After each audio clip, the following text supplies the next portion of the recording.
Between 2006 and 2009, a research project was carried out at the University of Exeter, funded by the UK's Arts and Humanities Research Council.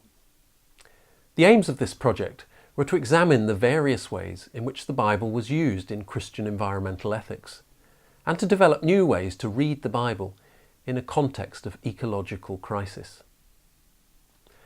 One of the main examples we chose in the project was the Apostle Paul, whose letters form a major part of the New Testament.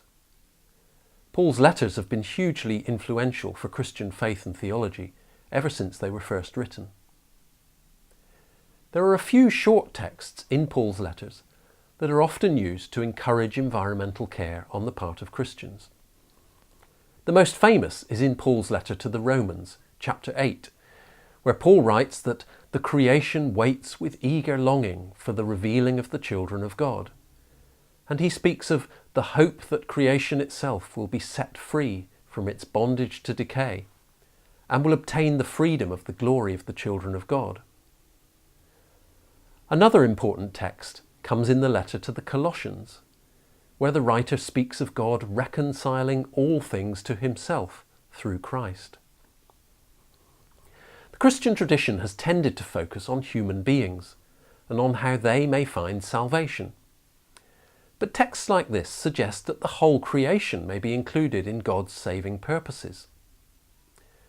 But is this just an isolated bit in Paul's letters that can be plucked out of context?